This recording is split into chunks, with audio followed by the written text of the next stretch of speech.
Good afternoon, everybody. Welcome back to our Working Together series with Rabbi Karmi Ingber, who's been going through the book of Ezra with us. Real exciting stuff. And we're just waiting on the rabbi to show up in the Zoom meeting. So in the meantime, let's just click in and say hello to our friend Rod Bryant down in Netiv. Rod, how are you today? And tell us what's fresh and new with Netiv. Oh, actually, a lot of really good things have been happening with Netiv. As far as the activities going on, our classes are consistent. All of our classes are back up now. Rabbi Weissman on Tuesday night and Rabbi Avner on Monday night. They have their classes that are back running again. And Rabbi Ingber is coming into the group as we speak. But yeah, we have those classes on a weekly basis. It was actually Sunday through Thursday. We have a class every day. So we'd love to see you guys join us. If you don't have that information, go to the website at Netiv Center at Gmail. I'm sorry. Go to netivcenter.org. I'm sorry. Netivcenter.org. There's so many Netiv, yeah, Netiv online. I'm sorry, netivonline.org. Boy, I just had a major brain fart. It happens. Yes. Even to the best of us. Thankfully, the rabbi's here. So thankfully. I think, Rabbi, you were going to finish off the book of Ezra for us today. I really have been enjoying how you're making it relevant to today. So, yeah, we're going to turn the class over to you, Rabbi Ingber, and I'll hope you're doing well. So good to be with you again, as always. So we're going to turn the class over to Rabbi Ingber. Rabbi, unmute yourself real quick. Okay, you hear me now? Yes. Recording in progress. Is the sound okay? Because I've been having some problems with my microphone. You hear me well? Yes, hear you fine now.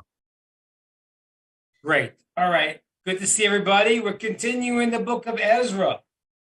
So the kind of last thing we saw was the end of chapter 6, when they finished building the second temple. I wanted to talk about this a minute because as I've been discussing these things are very relevant. They're brought in Jewish law in many areas of modern questions. So what happened was they finished building the second temple. And in chapter 6, verse 15, it says when they finished it on the third day of the month of Adar. It's a little bit before holiday of Purim. And then they brought offerings. And there's a lot of different laws I can't get into right now about what offerings you could bring, what you can't. There's certain ones that are decreed, some you can't add. There were certain times they were allowed to bring some offerings now in the inauguration of the tabernacle because they still had prophets. So they had certain prophecies at the time that they could bring certain offerings to inaugurate the temple. But one thing that's fascinating here, the Malbim explains this unbelievable idea. He says that the inauguration went for 3 weeks, 21 days, from the 3rd of Adar till the 23rd of Adar, 3 weeks.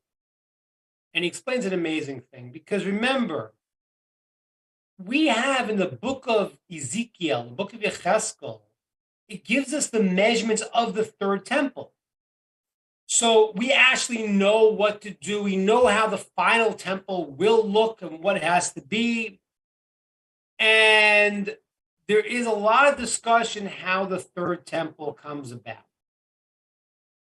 Because there are some texts that refer to it coming down supernaturally,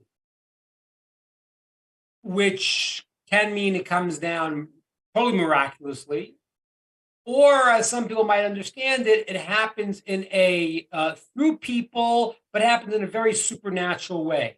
And this really is a central difference between the first temple and second temple, as I've explained to you before. Because the first temple, in the time of Solomon, that happened, the whole story happened supernaturally. Jews came into the land of Israel with the story of Joshua, and it was miraculous in many ways how they took over the land and the things that happened there. We know the splitting of the Red Sea when they went into the desert. But crossing, if you look in the book of Joshua, crossing over into Israel, the Jordan dried up. Reading the book of Yehoshua, so there was miraculous things happening constantly. The story of Jericho, they surrounded Jericho and the walls sunk into the ground. So the first temple whole period, as we go into the building of by King Solomon, it's happening in a miraculous way. There were actually 10 miracles that happened in the first temple on a daily basis. Imagine seeing a world where you're seeing miracles. It's unbelievable. If you live in a world where constantly, I mean, even the place of the ark, it was beyond time and space. It didn't fit into the space it was supposed to be. It was too big. And the Talmud says that was a constant miracle to show that the temple was outside of the normal laws of nature. The second temple was not that way. And I want to just explain this here because why not? The answer is really what says because even though Ezra was worthy, but the people were not on the level now that they merited to have a supernatural system going through the story of the Second Temple. And ladies and gentlemen, this is really what you look in the world today, because they had to come on to the king of Persia. Please let us go. All the stories. That is, in a certain sense, what's called a chilul Hashem. It's a disgrace that it has to be that way, that we have to go through it not being revealed.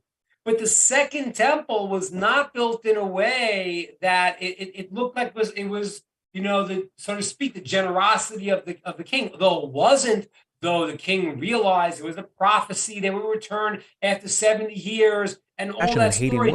I went even the most incredible subtle miracle, which I'm going to get into a little bit today, but the king who finally gives the okay. Remember, the first Koresh was the one who said that they can go back. Then he got nervous, politics. He said, oh, hold off. And then it stayed unbuilt, the temple, for 18 years. Then what happened was the prophet Haggai and Zechariah told the people, don't wait for the Persians to say, okay, God told me to tell you to go and build it. They stopped building it. And then as we saw last time, what happened was the enemies of the Jews came back and said, hey, what are you doing here? And the Jews said, we are servants of God and we are building the temple. And it said there, and you can go and ask the king if it's okay, because we're doing this. And even the text says, this is back in chapter 5, verse 5, it says the eyes of God were on the people. And God, in other words, this is now happening as a hidden miracle, because beforehand they came, they stopped the Jews, and they got the king to stop it also. Here, the Jews said, we're building it. The prophets told them to build it. And this is who we are. We're the servants of God who created heavens and earth. And if you don't believe us, go ask the king. And when they asked the king said, yeah, he found the original document that Koresh had written. And he said, build it. But it means that it was happening in a more natural way with these miracles.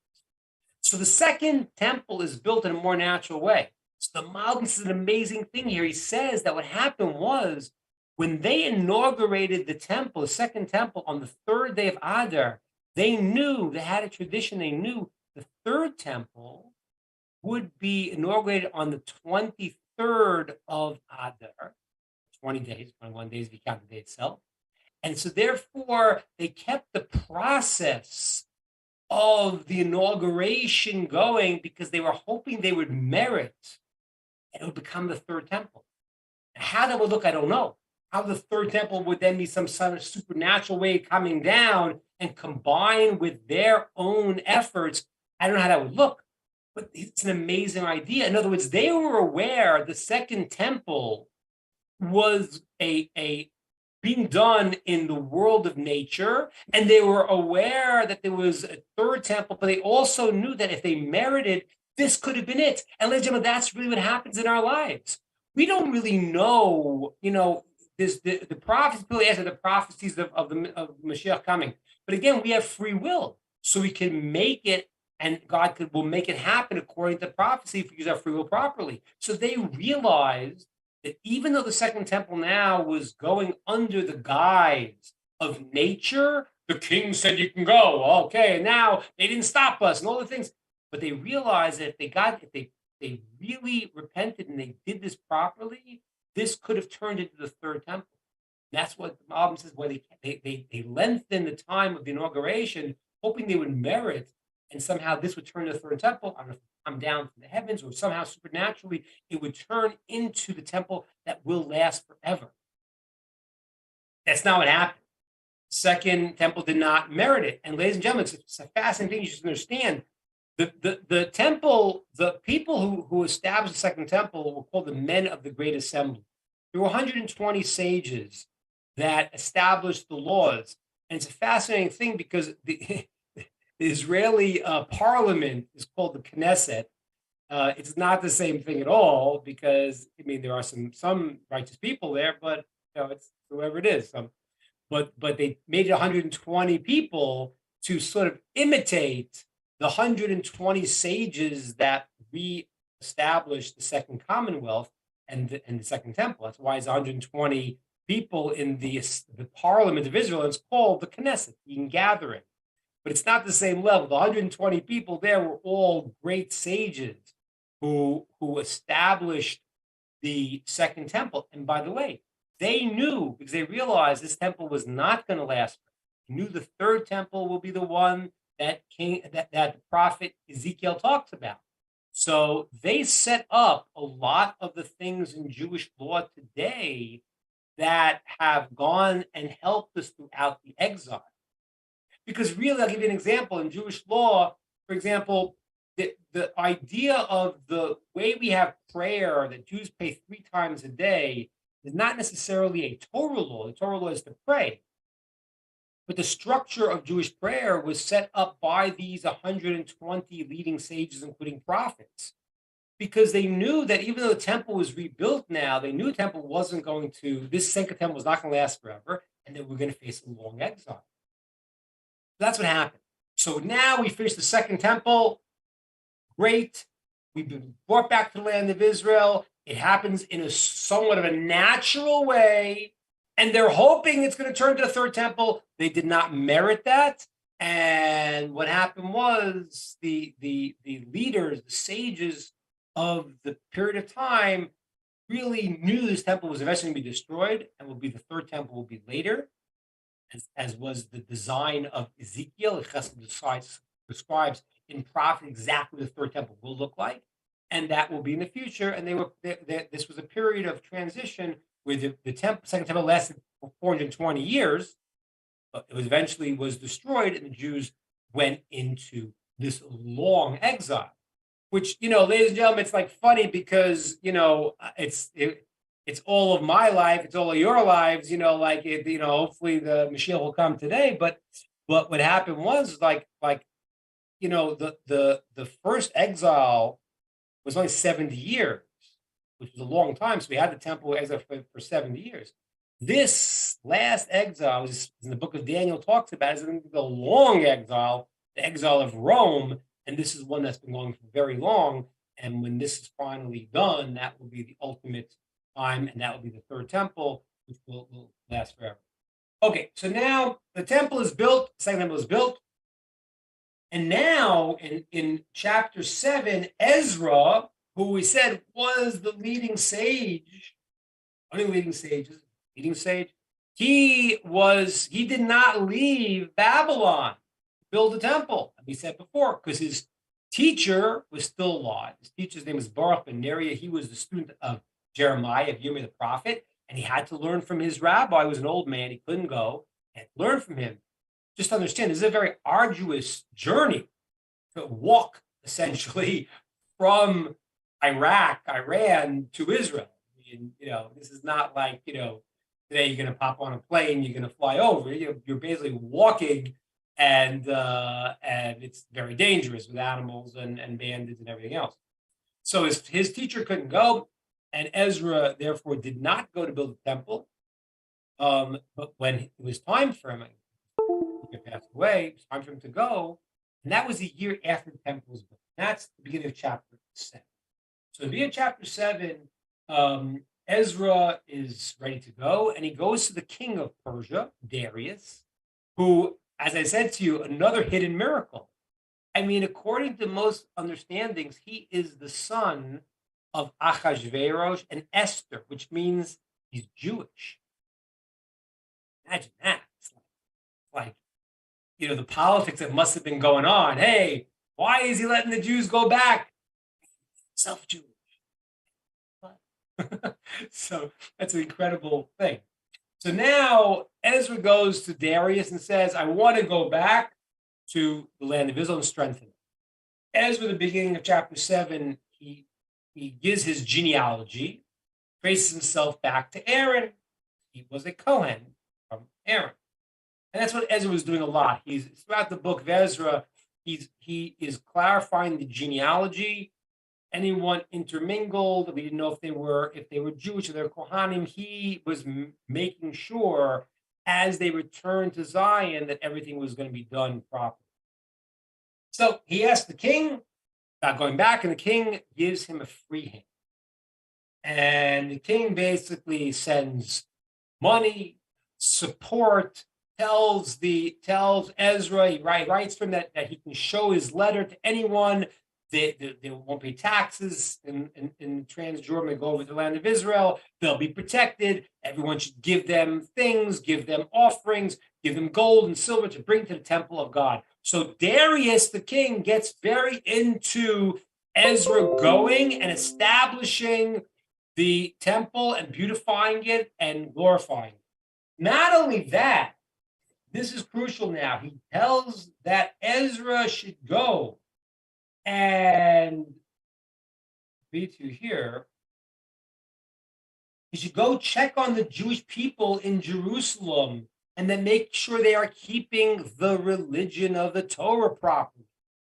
So the king is not just interested in the temple, he's interested in knowing Ezra is the great sage, and he wants Ezra to strengthen their commitment to the Torah and to God.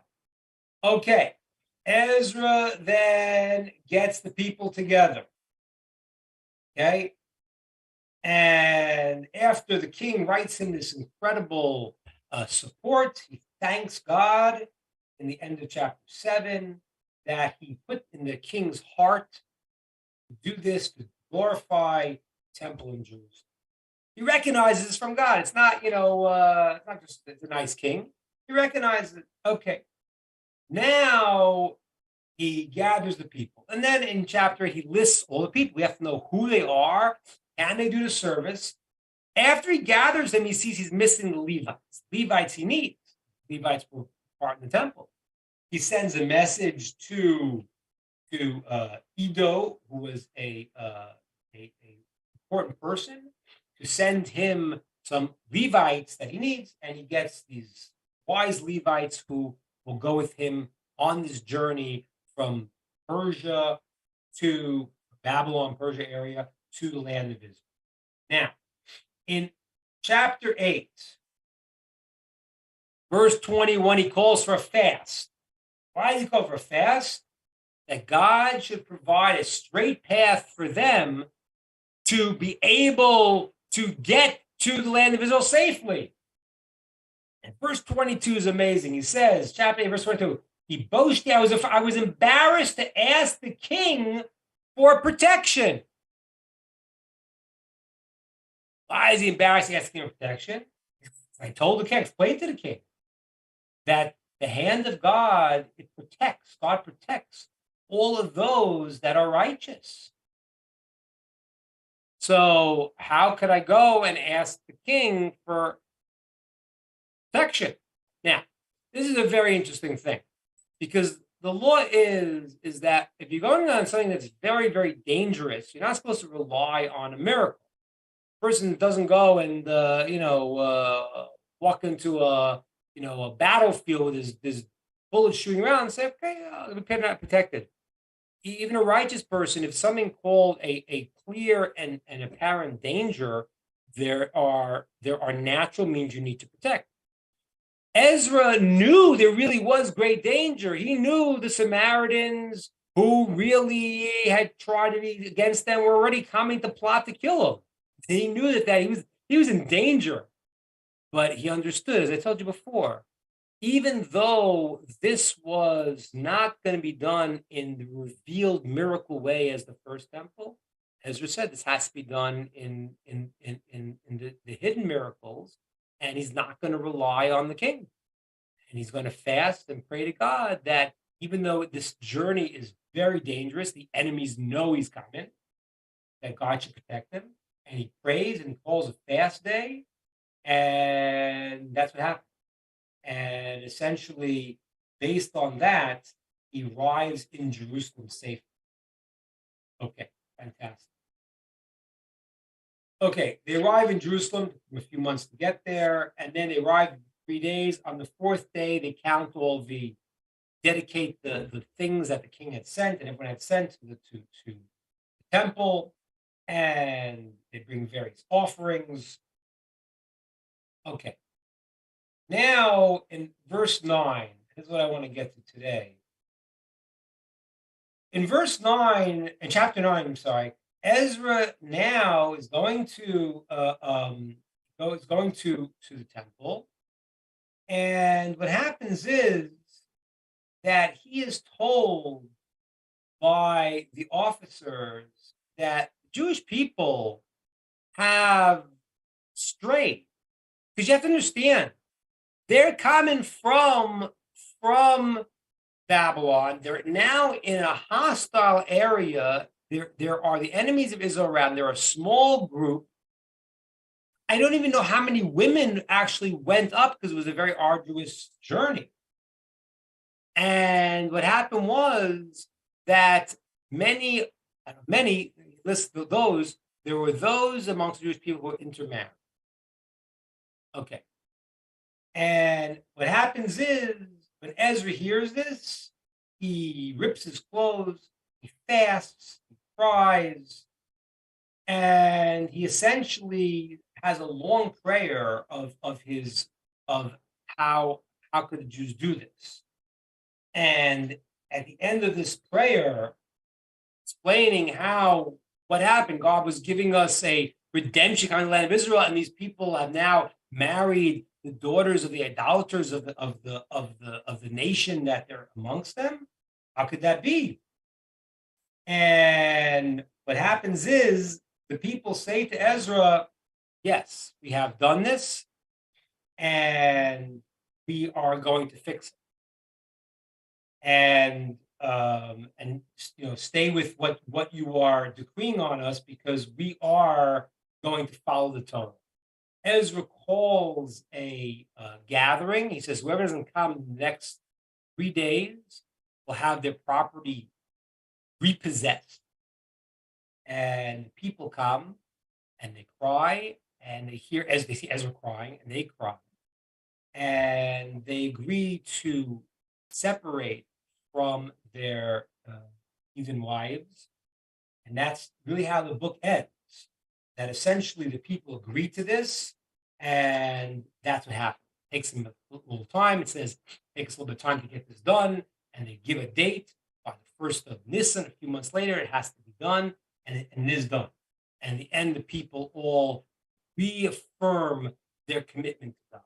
Now, I want to get into this a little bit, because this is, especially, I mean, we're mostly here. We have some people that are Jewish here. We have Noachites. We have people from different backgrounds, and I think it behooves us to discuss this a little bit. But why can the Jews not marry anyone who's not Jewish? As a matter of fact, the sages say that this creates anti-Semitism. It certainly does. If the Jewish people are separate from the world, that creates anti-Semitism. Every nation, when you come to a place, you're supposed to go and become part of the culture. That's what they do. And then they say, okay, Jewish people, by the fact that God commanded them to separate, and the laws of kosher, then it creates a distance. Is this good? Is this not good? That's one thing I want to discuss. Because Ezra is like, this can't happen, and the people realize it, and they cry, and they... Now, I want to say something else I want to discuss with you, which is, I don't have an answer to this. I want to share this with my thinking about this. But what's fascinating to me is that Ezra does not tell the women to convert. And that's interesting. Because the custom today in most Jewish courts that we have is that if we think the couple is right for each other and the woman wants to convert, let her convert. So why do we sort of do that today? That's I've served on numerous courts, conversion courts, and that's kind of the custom. So like, not the custom, but it's okay. How come that was not an option for Ezra? Okay, I'm going to explain. This is very important.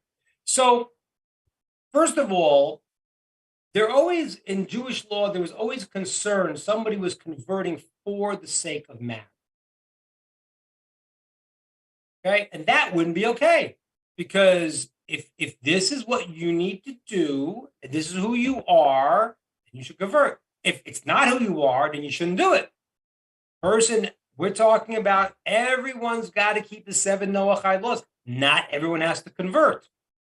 So if a person feels that they are a Noachide, they are someone who is not meant to be Jewish, they should not convert. If they're converting for the sake of somebody else for a marriage, that's invalid, because they're not doing it for themselves. I got to tell you this story. I've never done this. I'm going to tell you a story is like crazy. I don't know if it's really a true story, but I don't know if I have the guts to do this. But I heard about a certain rabbi who did this, and if he did it, good for him, because the story happens to go that, and I don't know who the rabbi was, but there was a couple that were both converting. And in the conversion process, they have to go to a mikvah, to a ritual bath, and they go into the bath.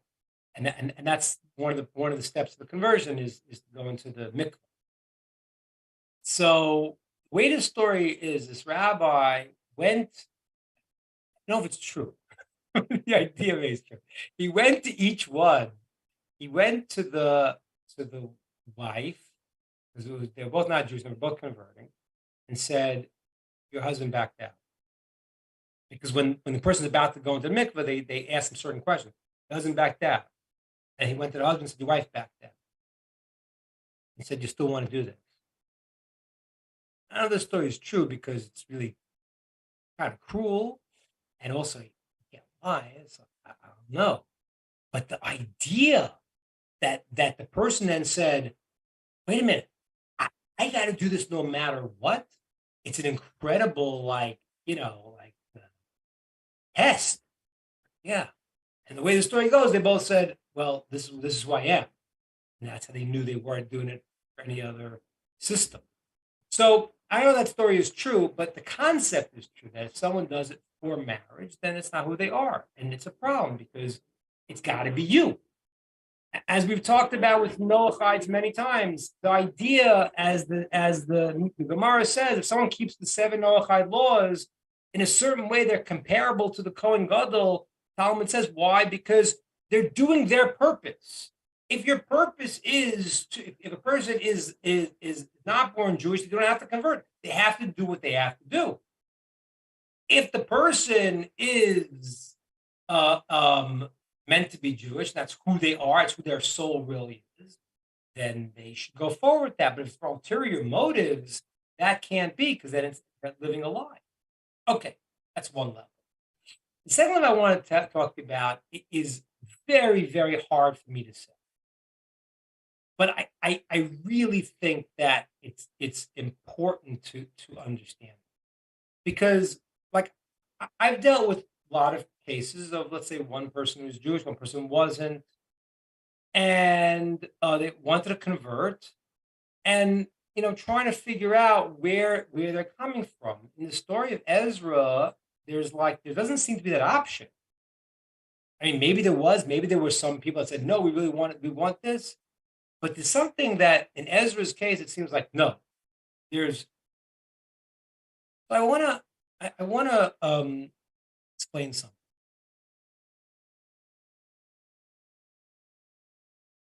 And it's difficult because the root of anti-Semitism really is the idea of a chosen people in itself creates the idea of anti-Semitism.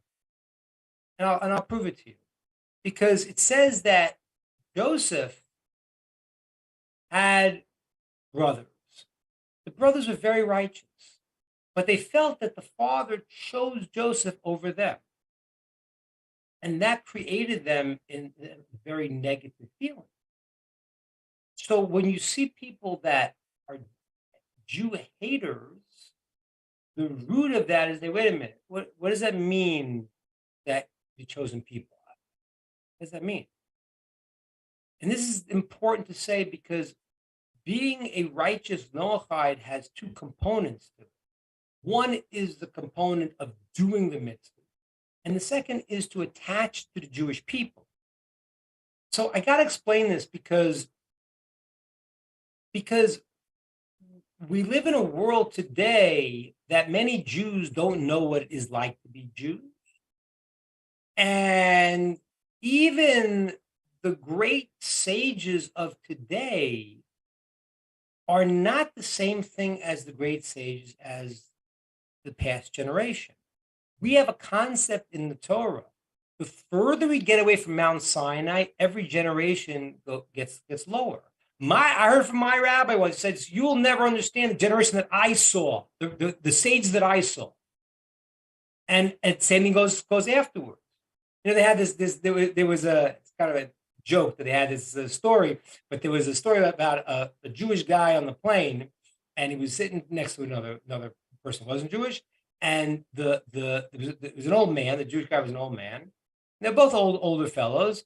And the grandson of the Jewish guy was on the plane.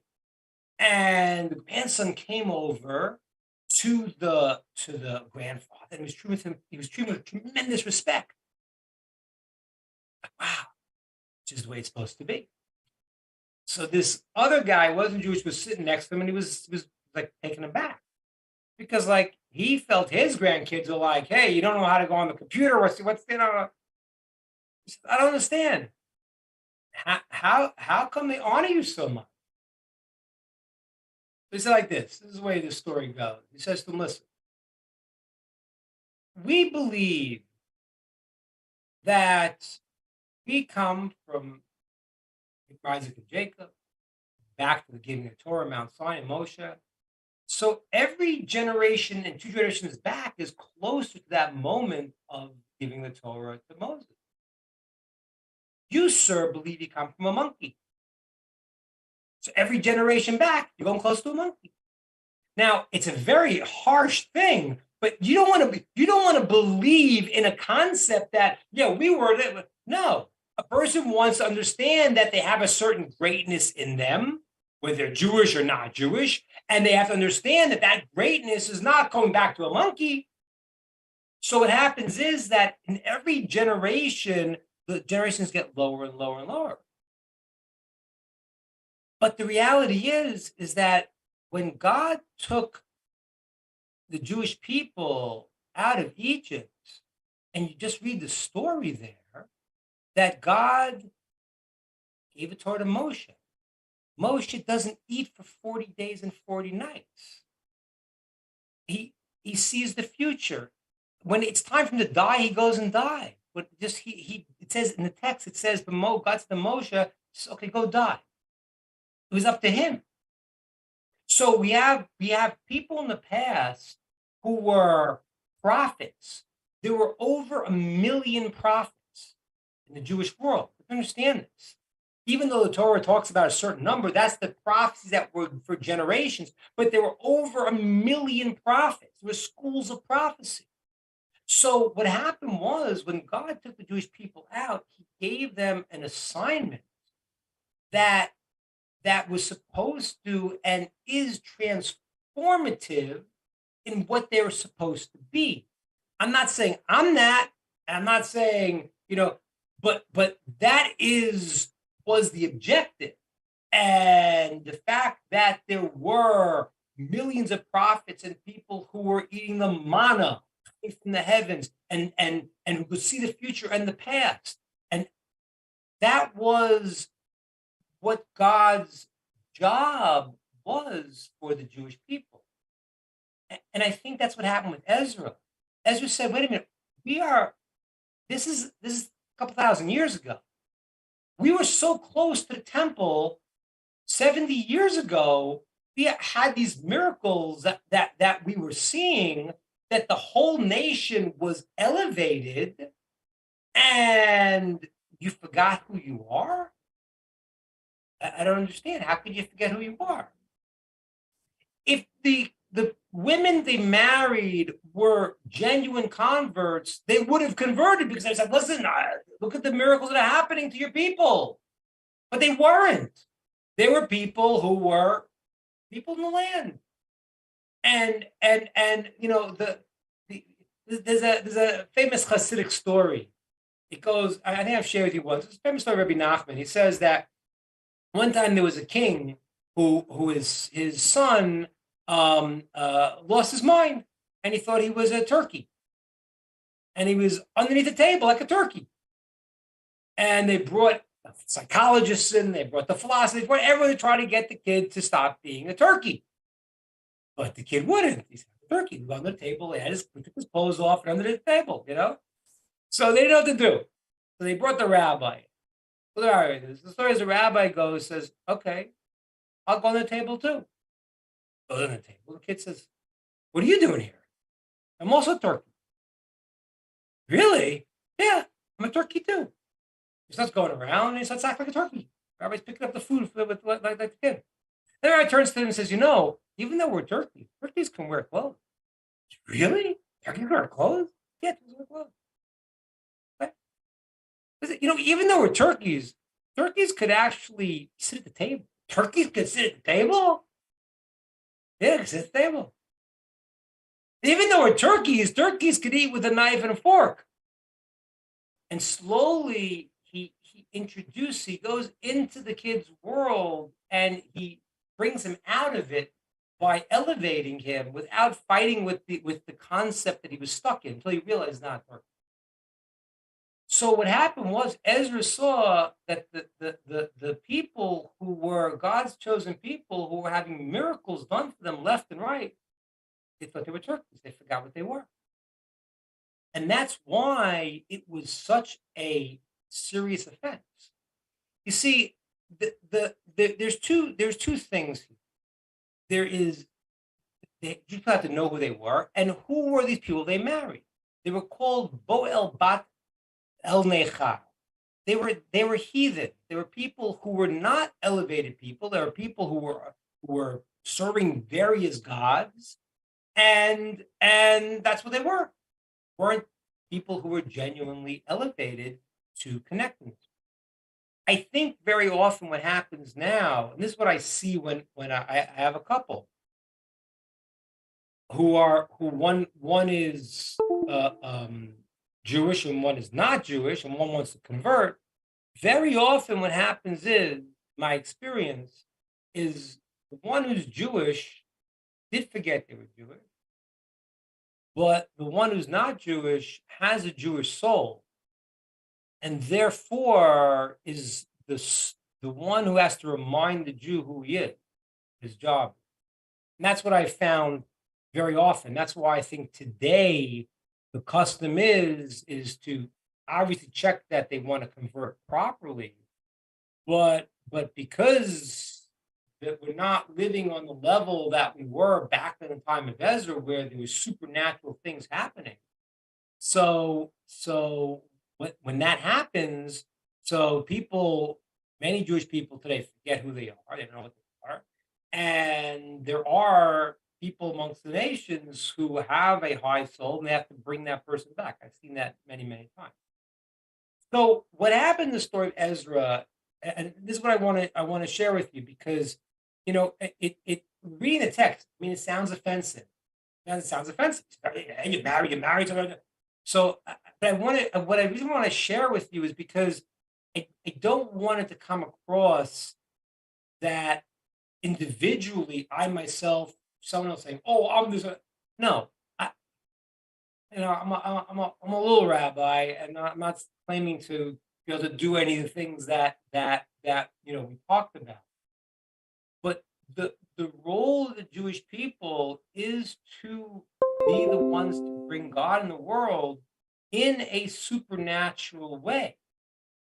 And therefore, it's a crucial part of being a Noachide is to want to be nilveh to this, to want to support, to want to be part of this. Again, it's very fair, meaning that if somebody wants to convert, they can convert. They don't have to convert. There is no requirement. And as we say, if somebody comes to me and says they want to convert, we try to dissuade them. We say, no, not born Jewish, we don't see a reason to do that. We see that there's a beauty you could bring out by keeping the 7 Noachide laws. That's true. And that's why there's no obligation to. But I do think it's important to understand that the Jewish people were not supposed to be just, these guys do this. No, Jewish people were supposed to be, and eventually supposed to be, the conduit that God is using to bring out a supernatural system in the world, where it's very, very clear that there are people who were eating manna, people who are prophets, people are doing that. And a person is a Noachide, in addition to keeping the laws that are intrinsic to their own self, it's important to want to be part of that process, even if that's not the role that any individual takes. And that's what I think happened with Ezra. I think in time of Ezra, what happened was he said, listen, we were doing supernatural things very, very, very recently. And how is it that, you don't understand that you have this specific mission? The world has changed to a certain degree, and we're farther away. And the Jewish people, even though, I got to tell you, there's certain people that I have seen, certain rabbis that I have seen that, I shake in front of. They're not really on the internet. You can't find them, but there are, and compared to the generation before, they would shake in front of those, and compared to the generation before, they'd shake in front of those. And going back to Moshe, who was the head rabbi of the Jewish people, the Moshe Rabbeinu is called Moshe, our teacher. So Moshe, as we know, Michelangelo kind of had it wrong when he made the horns, right? Jews don't have horns.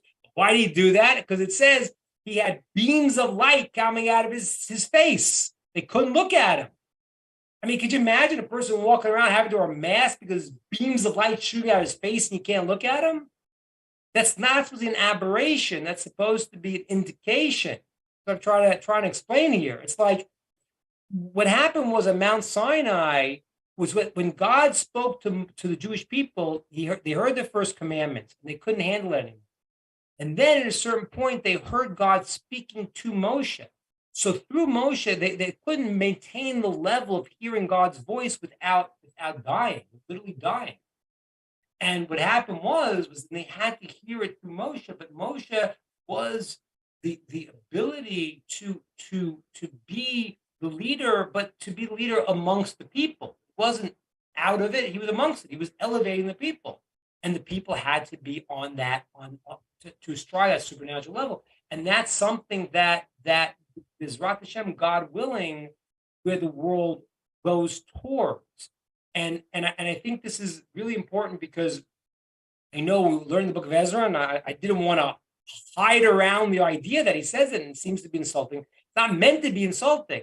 I think it's important for Jews to understand what they're supposed to be, and even for everyone to understand that. Again, I'm not saying that I could do it, but it's supposed to be that it's supposed to be a nation that when God took them out, by giving them this responsibility, they were transcending the normal rules of nature. And if a prophecy was supposed to be a very real thing, and this is where the world goes. In the book of Ezekiel, it says that after the Mashiach comes, the Mashiach's Torah, the Jews will come to another prophetic level. So I don't say this in any way to make. I don't say this to be obnoxious, and I don't say this to push anyone. I say it as an important aspect for everyone who's a righteous Noahide to want to connect to the Jewish mission, to be part of that, and it's a real thing. But unfortunately, sometimes Jews forget who they are and think they're Turkey. Okay, good. But when they realize what they're supposed to be and their job, the nations of the world do their mission also, and they say, I want to be involved in this, and wherever it goes, that's what it is. That's what happened with Ezra. The people realized that they had forgot what they were, and they were breaking away from their unique mission, and they all cry and they say, we got it. And they realized who they were. And that's what Ezra did. He brought them to realize their role, their mission. Okay? So that's my thoughts. I'm happy to elaborate and explain it more, but I kind of need to hear from everybody because, what I just said was maybe a little bit, I don't know, wasn't offensive to anyone, but I just kind of felt it's important to say it because, I love teaching you guys, and I'm glad. I love teaching you guys, and I think you're all amazing, and I love God's creations that everyone's got is made in the divine image. I don't want that to be misunderstood, but there is a requirement for the Jewish people, and it's a very fascinating requirement because sages talk about it that we are set up for anti-Semitism in that sense because by saying oh, I can't eat your food, that creates a distance. It literally does, and it's not unintentional on God's part. But the point is that there are two kinds of responses to that. The response of the evil people is, let's get these people because I hate them. The response of the righteous people is saying, well, I want to be connected to them. I want to be part of them. And in whatever way that is. Doesn't mean need conversion. Person can. No. I mean, it's like a funny thing. I always tell people, in that sense, Torah is the most accepting. In other religions, if you don't believe, if you don't become, a Christian or a Muslim, you're going to hell. That's not what we say at all. We say that every single person can have a portion in the world to come if they act righteously. There is no such thing as, by the way, the whole term Judaism is misnomer. There's no term Judaism. There's no religion. There is one God who told all of his people to act righteously. Jews have these commandments. Everyone else has those commandments. There is no such thing as Judaism is a term that, it's taken from the tribe of Judah. No one thought of Judaism. It's not a religion. It's like, this is what God said, how we all have to act. Jews have to act, non-Jews have to act, and that's what it is.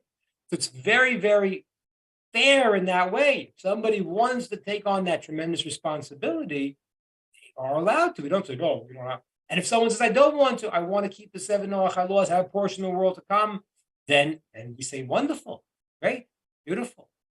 But what I wanted to get through today was this concept, because it behooves us to really to say, if that's true, if God chose these people and He wanted these supernatural things to come out, as we've heard about in the Torah, so I want to be part of that. I don't want to be threatened by that and fear that and push that and make up different rationalization.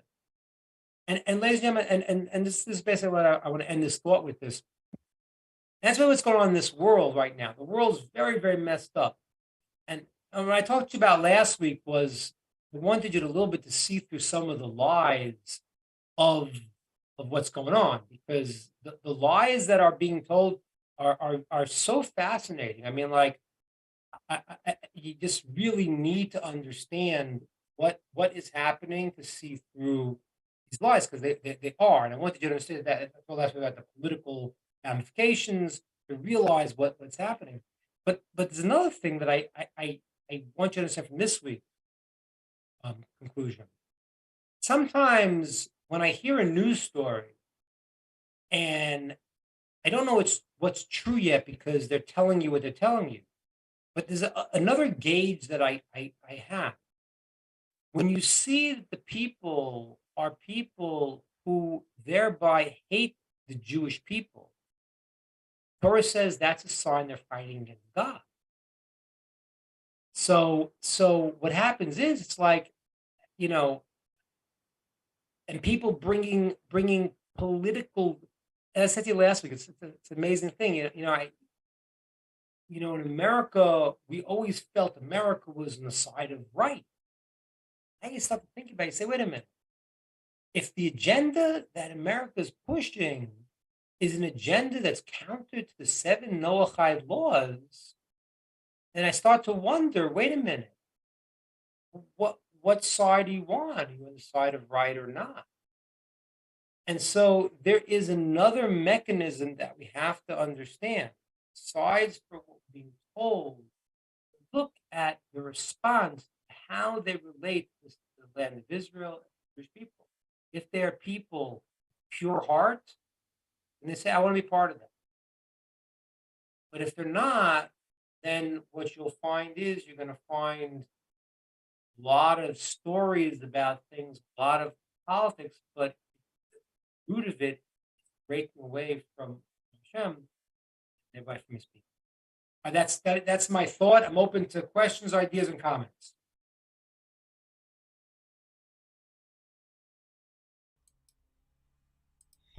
Yeah, Cheyenne, Rabbi Dan here. I really want to thank you for bringing up that point of fairness.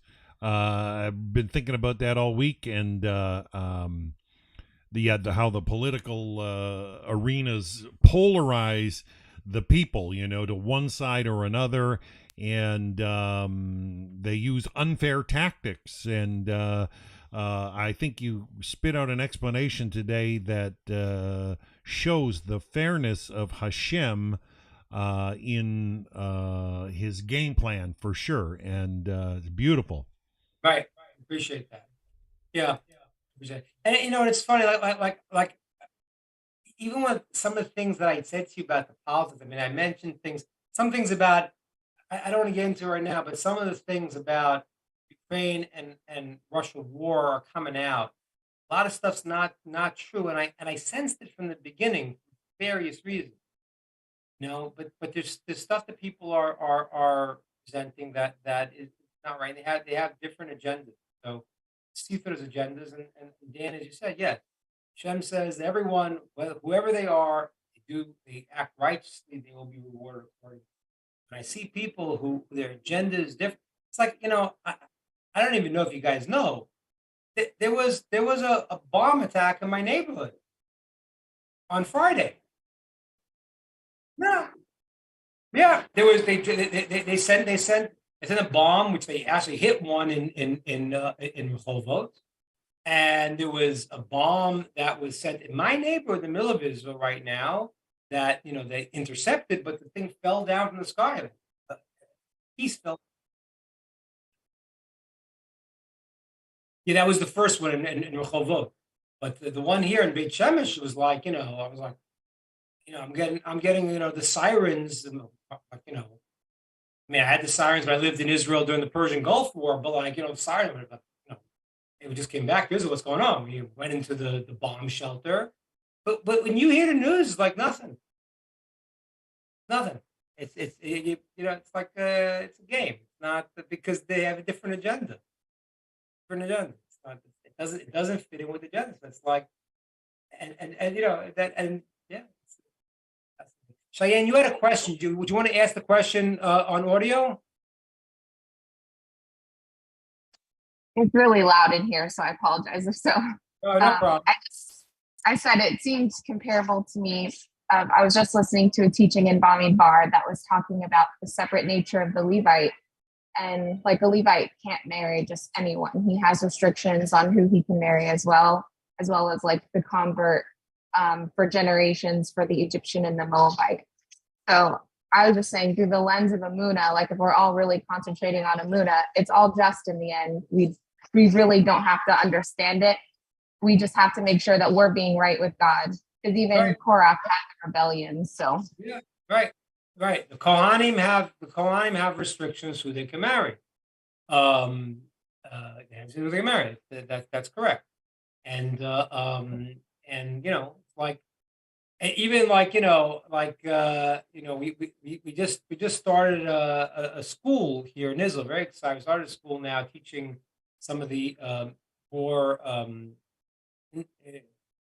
the inner wisdom things. And I started it with one of my old best friends who's a Cohen. And I'm like, well, I would like to be a Cohen, but not a Cohen. I was like, that's not my job in life, You can't get a pay raise and become a Cohen. It doesn't work like that. So yeah, everyone has their mission, and like Dan said, very fair. Everyone could do it. What they think is again, a person wants to convert, wants to keep the 7 Noach laws. It's all good. But it is important because it's like I just think in the world today there is, and this is one of things that's important for me. It's important for me to reach out to people who are not Jewish to because I think this is a major process in the world happening. I think everyone has an important thing they have to do in the world. But how the groups interact and understand everyone's mission is what I wanted to kind of get across today in a way that would be clear and keep us in the right direction. Good. Any other questions, thoughts, ideas? Rabbi, you're talking about the purpose. Jews having a different purpose than Noahides, and to me it seems a little bit, I guess, confusing sometimes knowing what our purpose is supposed to be. Because as I look at how things are in the world, especially in the U.S., we are trending towards more lawlessness every day in our nation.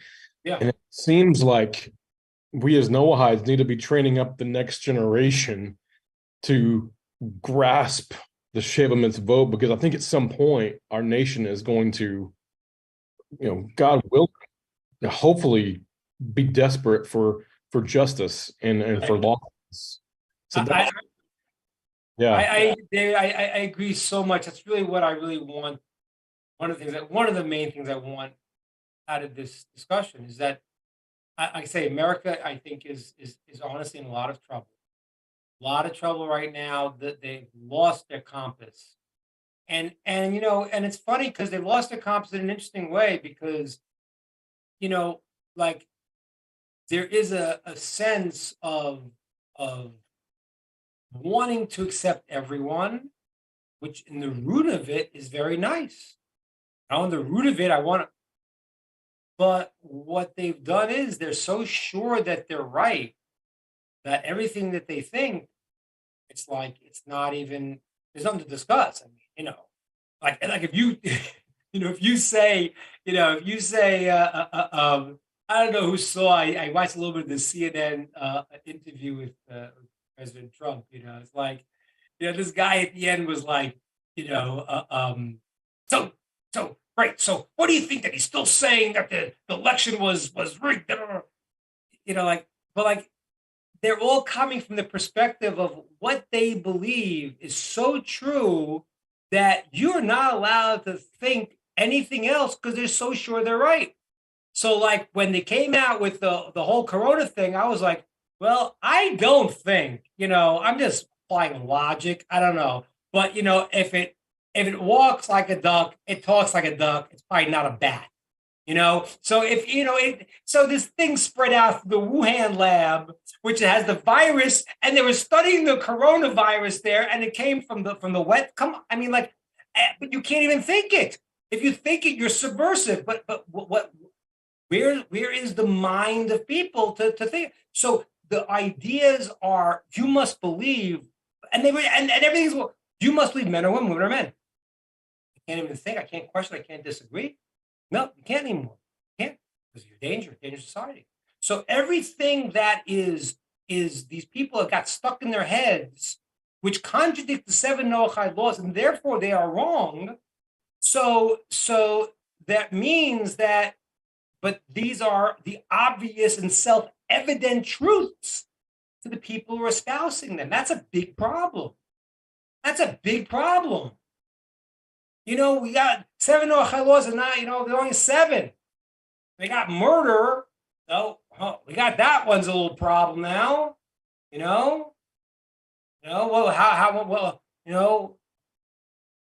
a bit of a problem, I think. The abortion discussion. We have this discussion of illicit relations. That's off the table. Yeah, that's 2 down. How many got to go? It's like it's unbelievable.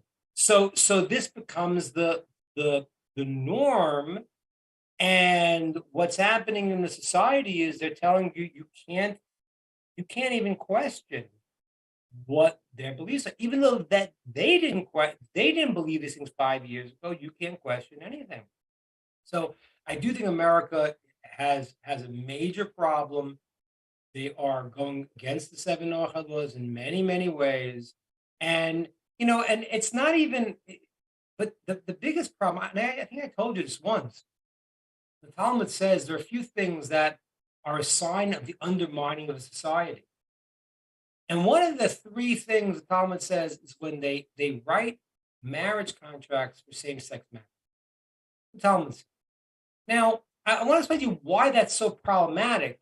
It doesn't say that people are doing what they're doing because, in your society, you act righteous. America was built, even though it's not built in the 7 Noahide laws, it's built on the idea that people can do what they think is right. Okay, and I can't force you if you're not intruding on my rights.